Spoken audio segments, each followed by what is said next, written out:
Salve, galera! Seja todo mundo bem-vindo, mais uma live aqui.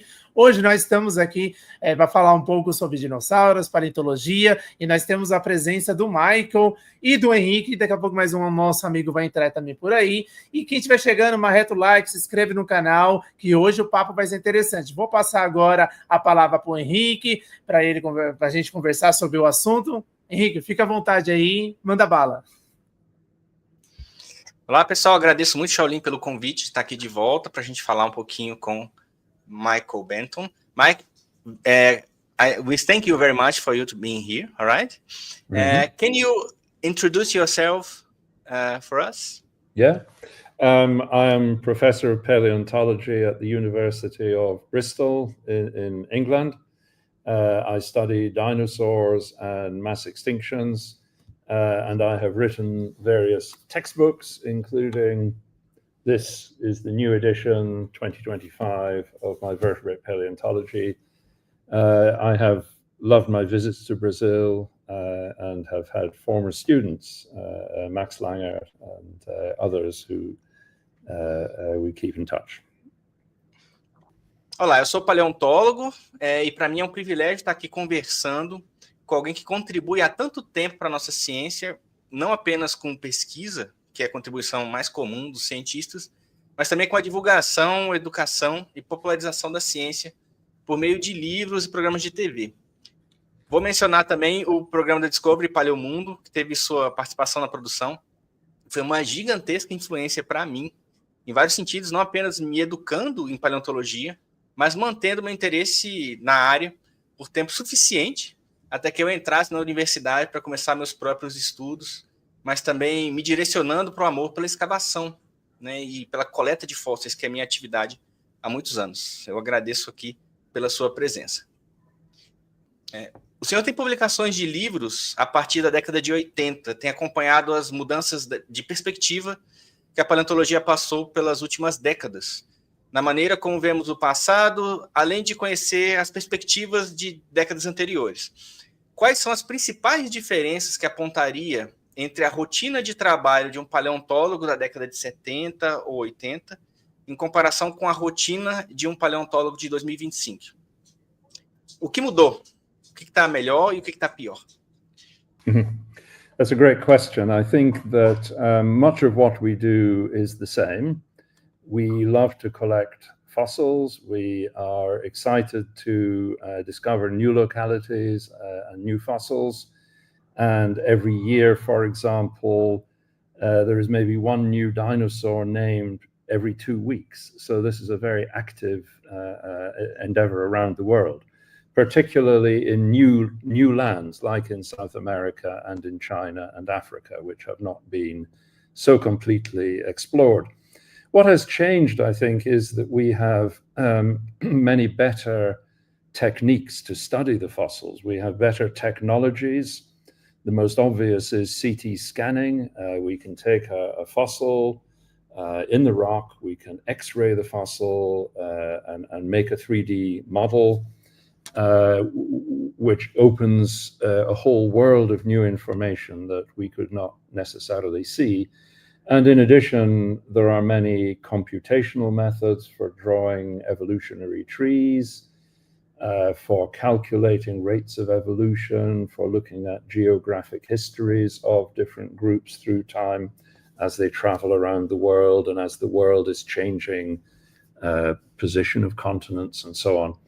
So I think the technology has improved. So for young paleontologists, they have this extra excitement of getting more information from the fossils than we could when I was young.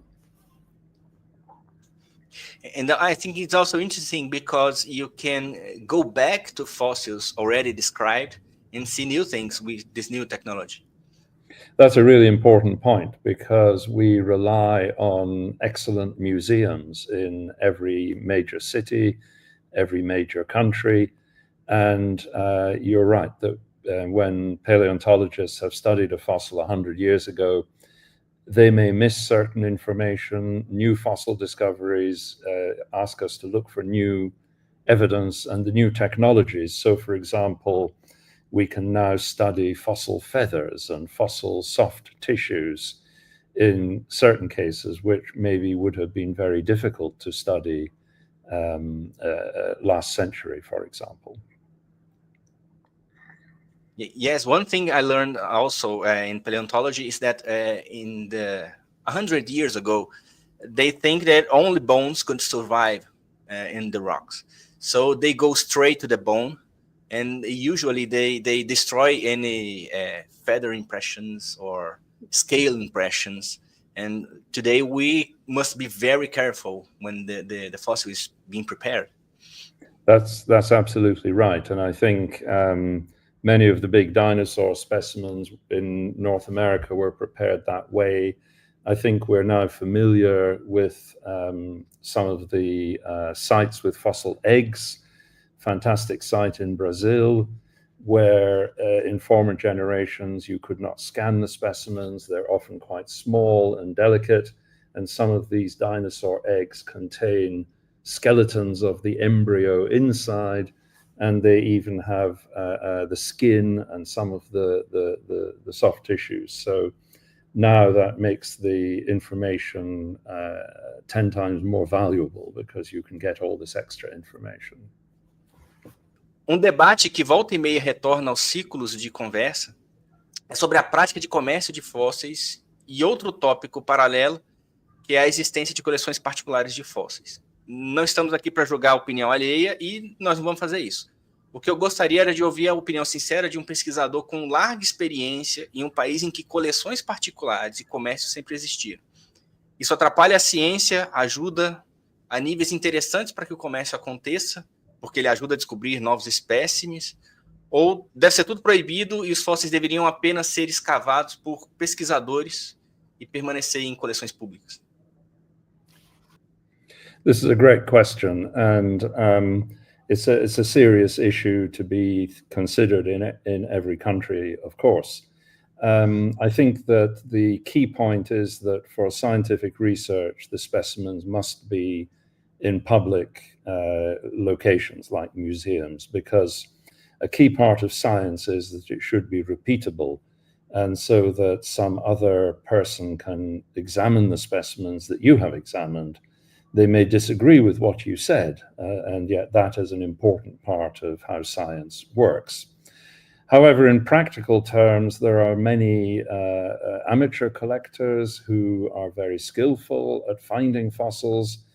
I've always been very bad at finding fossils. I go in the field with enthusiastic collectors, and they will often see things that I cannot see. In the UK, most of the private collectors we work with are very happy to donate specimens, and we collaborate with them. So I think they understand we don't have millions of dollars to purchase specimens, and yet they are happy to have an opportunity to use the equipment with us and to collaborate in various ways, which I think is the best arrangement. And then the private specimens become public. They go into the museum collection.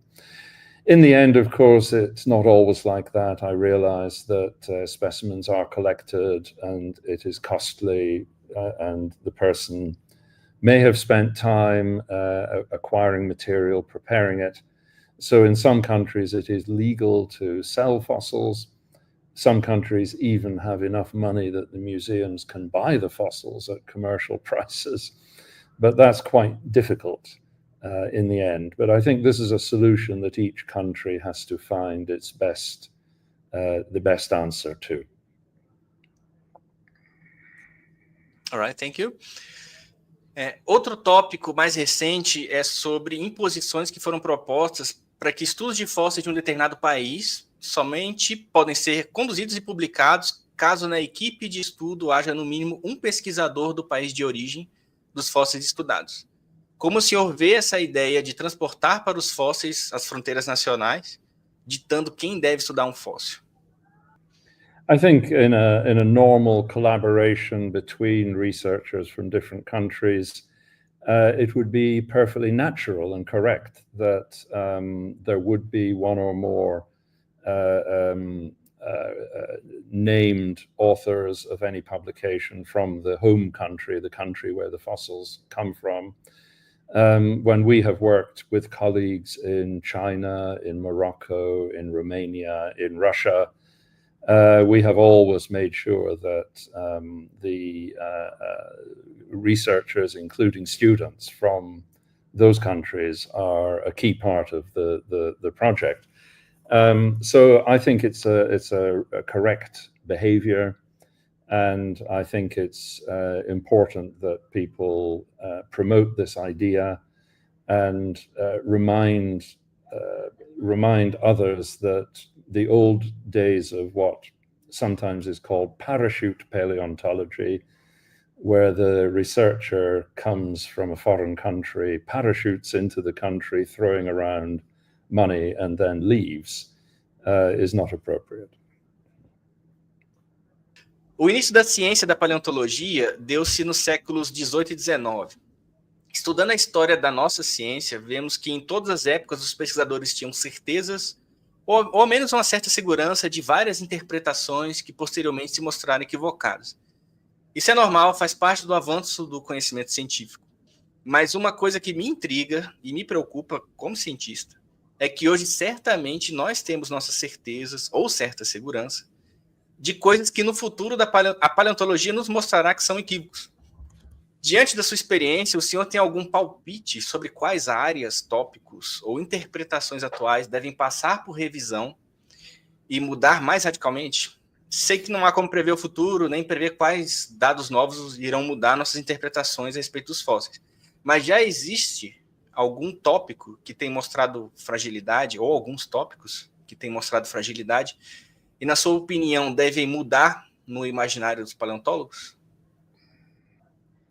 That's a great question, and it's an important part of being a scientist, that of course our knowledge is always provisional.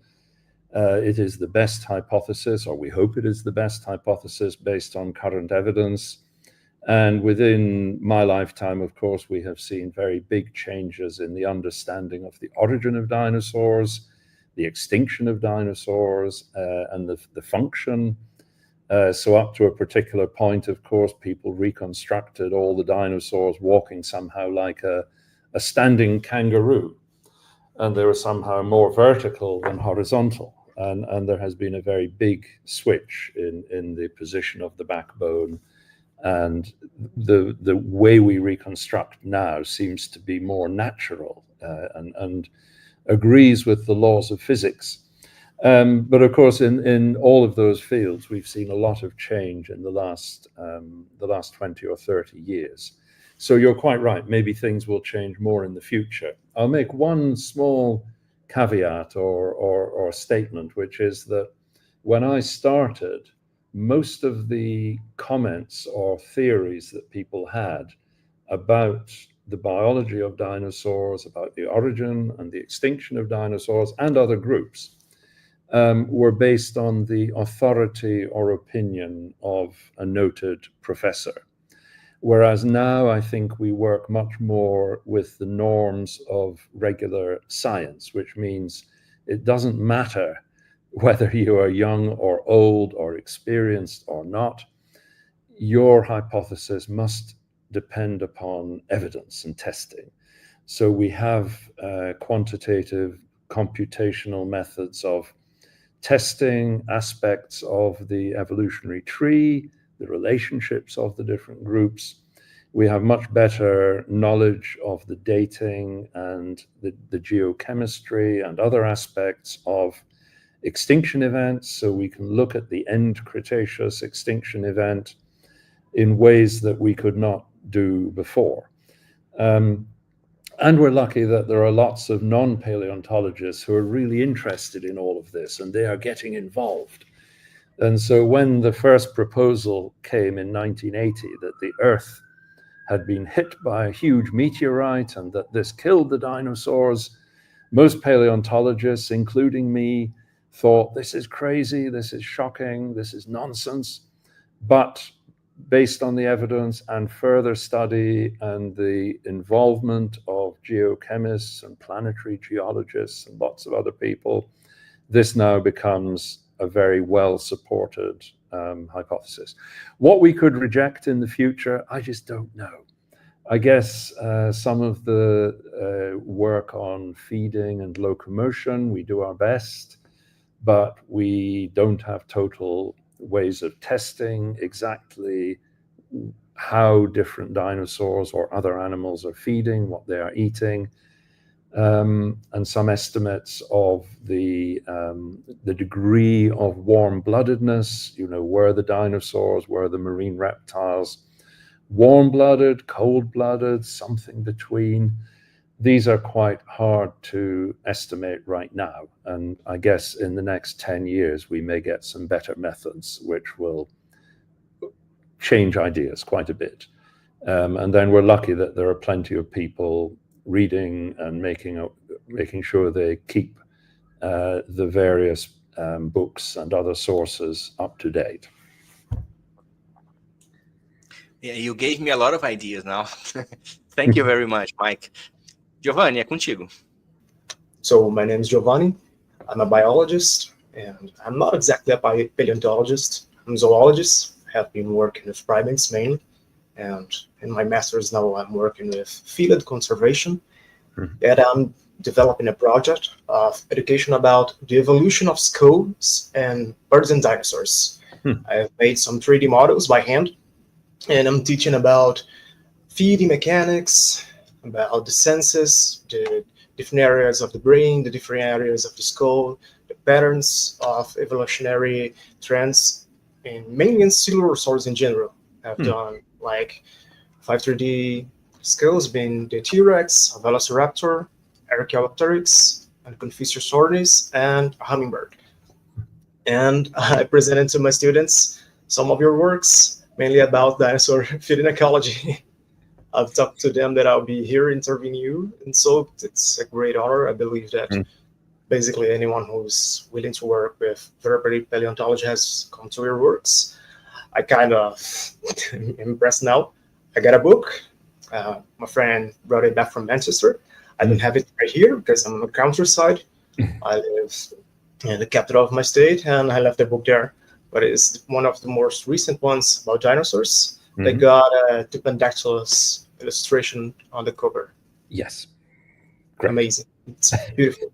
And it got me, that exactly book got me my question about which are the main trends you have seen developing in the last years of paleontology and what you foresee for the future. It's kind of similar to Enrique's question, but like what you believe that will change the most that hasn't yet changed in terms of analysis, in terms of, I don't know, excavation parts that have been each time more delicate.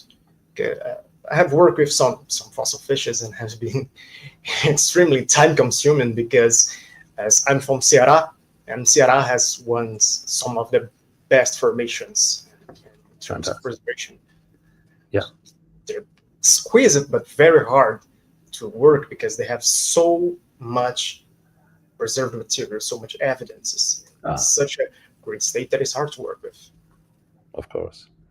So I think two things I would mention, I guess. One, you talk about exceptional fossil specimens. And I think we have better ways of working with these amazing fossils. And for people who have not seen them, often the fossils will preserve not just the bones or the shells, but also the muscles and other soft tissues. And so there are now methods of working on these without damaging the fossils, but understanding the chemistry of preservation and then using very powerful microscopes to see right down to the kind of finest detail of the structure of the muscle, the structure of the bone. And people often misunderstand and think that because, for example, a fossil fish or a fossil dinosaur is somehow turned into rock. We use the term petrifaction, which is a classical word meaning made into rock.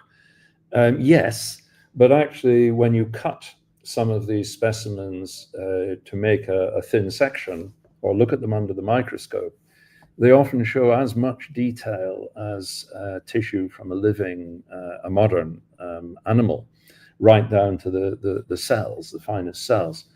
And I think you mentioned also functional studies, and I think that's been a huge advance, where the principle of uniformitarianism, meaning the physical laws of the present day can apply to the past. And so that if we have a method in biomechanics is the application of engineering and physics to biology, looking at how fast an animal runs or which muscles and exactly how the skeleton operates when an animal is running or climbing or doing different things.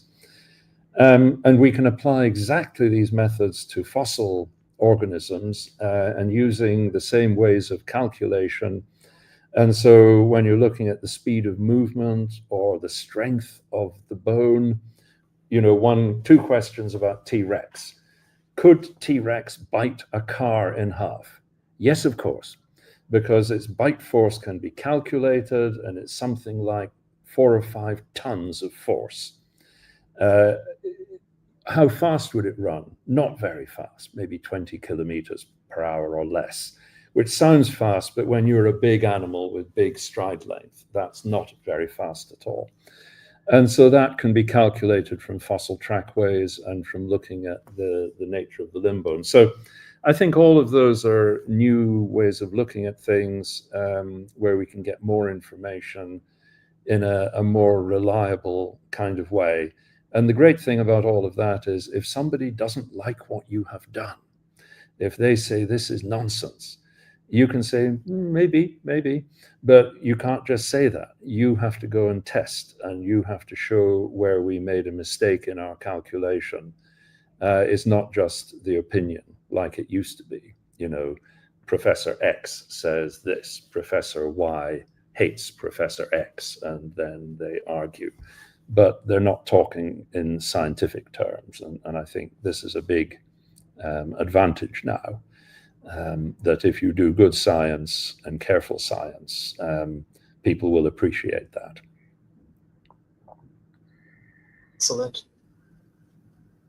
Oh, and there is a question from Shaolin itself. Como os eventos, como a grande explosão cambriana, as grandes extinções em massa, influenciaram a diversidade de vida na Terra? Qual o nível de relevância disso para a gente chegar na biodiversidade atual? It's a great question, and I think it's a really important part of the of paleontology, because these are the kinds of big events that you can only discover by looking at the fossil records. So the Cambrian explosion was the time more than 500 million years ago when all the different groups of animals came onto the Earth, mostly in the oceans at first. And we see it in the fossil record because there is an appearance of many, many fossils with shells and skeletons and the rest. And likewise, mass extinctions are now quite well understood. These are times when maybe 50% or more of species disappear very rapidly. And everybody is familiar with the event at the end of the Cretaceous, 66 million years ago, when the dinosaurs and the ammonites and many other groups died out. And there were many other such mass extinctions through geological time. And they are negative in one regard because, of course, they kill a lot of stuff, but they have a positive aspect because after the extinction event, life recovers, comes back. And so all of these kinds of big events they're really one of the most exciting areas of paleontology, because you can provide information that is of importance to modern biologists who are trying to understand modern biodiversity.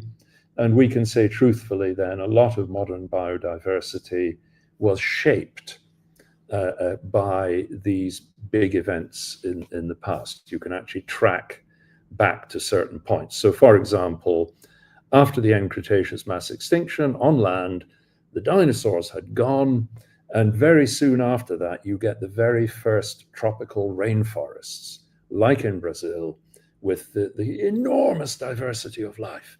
And as far as we know, there was nothing like that before, during the age of dinosaurs, with that enormous diversity of insects and other animals living within the forest, and thousands of different species of plants within, 1 or 2 hectares. It's just a kind of level of biodiversity that was triggered by that last mass extinction event. Perfeito. E aí, mais uma consideração em relação a esses eventos históricos de biodiversificação. Será que a gente não superestima, dentro das ideias de biologia evolutiva, a questão da competição e subestima as relações ecológicas mutualistas, que elas estão associadas ao aumento de diversidade, né? Principalmente no grupo dos insetos, por exemplo? It's very difficult to estimate the relative importance of different factors in describing biodiversity today, or indeed, presumably, at any point in the past. We know that competition and predation dominate within modern ecosystems, and they provide the shape and stability. And also, we know that co-evolutionary relationships, like between flowers and insects that pollinate, are very long-lasting and very important for the success, perhaps, of one whole family or major group of plants, and indeed a whole major group of insects. And if you disturb that, it may have big consequences. But also, we know that various environmental events are very important in changing biodiversity. The El Nino kind of events can have a big effect, but often not permanent, because although they are devastating for a short time, often life somehow comes back and the stability of the ecosystem is restored. But then some of these big events that we were mentioning, including times of major climate change, temperature change, all of that, they can have a more lasting effect because they may completely kill a whole group. And then the ecosystem is incomplete, something is missing, and there has to be some big evolution going on. But yeah, I think it's one of the fascinating facts about biology. It is very complex. We cannot reduce it to equations like in physics, and this connection and interplay of biological and external environmental factors is really crucial, and I don't think in the end you can measure and say which is more important. Gotta get a new journal, like a new effect phrase. I've said that biology is the science of emergent properties. It's always the sum of parts is not equivalent to the whole. So in that line, I asked this because I was thinking about the evolution of herbivory and the first vertebrates in Permian, because today in some populations of lizards, for example, you can have a different dietary profile related to their different gut microbiomes. So I was guessing, we may have this kind of event in the distant past. We will never know, but I don't know. It's maybe a possibility in terms of digestion systems. I guess that's harder to study in fossils. You need complete information. So the next question is about cladistics. Nas últimas décadas, a gente teve uma mudança de paradigma da forma que a gente lida com os táxons. Ela passou de táxons que são muito funcionais ou agrupados por semelhanças importantes para uma tendência muito forte de usar clados, né? E a questão é que isso não é tão prático, apesar de ser muito útil para a gente entender a identidade dos seres vivos, não é tão fácil de fazer e exige um grande número de nomes.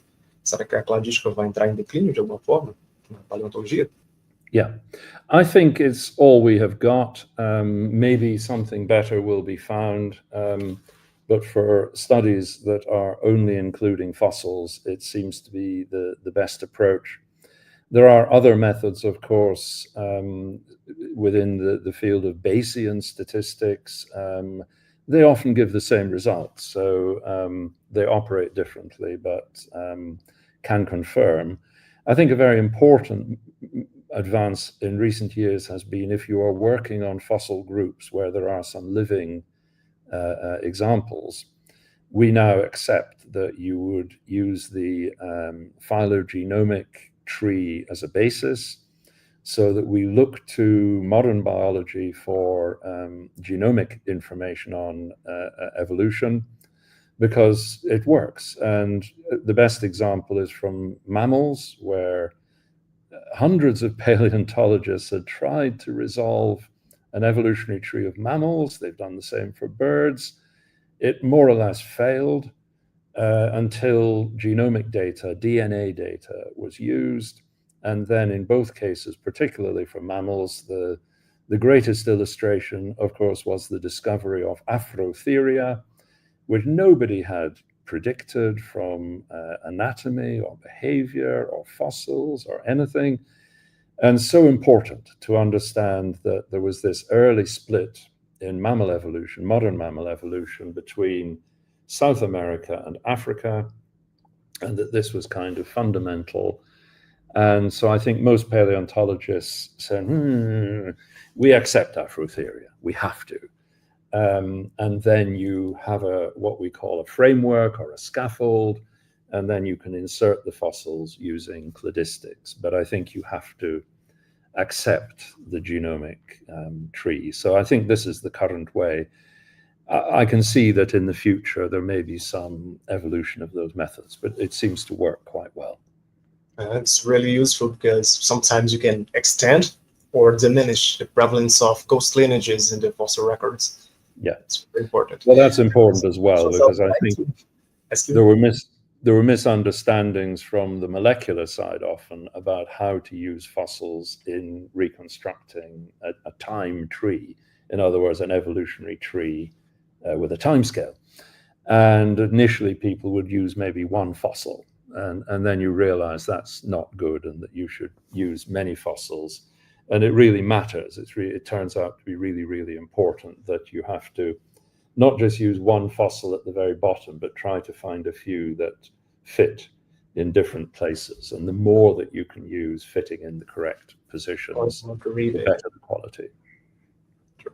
More the right fossils. Amazing.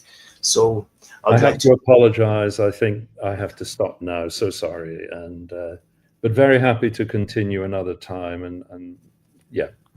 So please tell me when, and it's very good to meet you all again, and thank you. And because I already got my first question for the next time. Sorry. It's about the integrative taxonomic or integrative systematics. It's like Devo mainly. Thank you very much, Dr. Benton. See you later. Ciao. Thank you very much.